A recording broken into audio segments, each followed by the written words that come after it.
മനസ്സിന് ആശ്വാസം നൽകുന്ന വചനങ്ങൾ.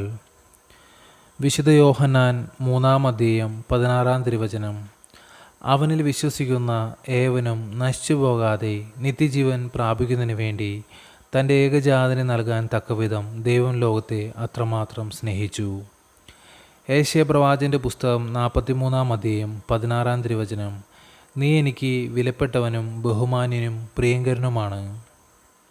വിശുദ്ധ മത്തായി 11:28 അധ്വാനിക്കുന്നവരും ഭാരം വഹിക്കുന്നവരുമായ നിങ്ങളെല്ലാവരും എൻ്റെ അടുക്കൽ വരുവിൻ, ഞാൻ നിങ്ങളെ ആശ്വസിപ്പിക്കാം.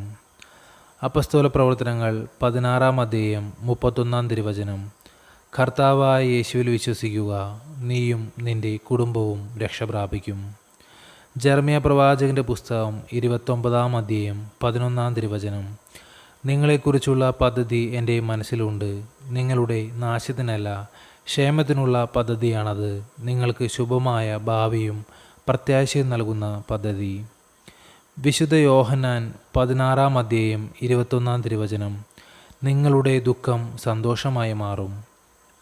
സങ്കീർത്തനങ്ങൾ 119:5 അങ്ങയുടെ വചനം എൻ്റെ പാദത്തിന് വിളക്കും പാതയിൽ പ്രകാശവുമാണ്.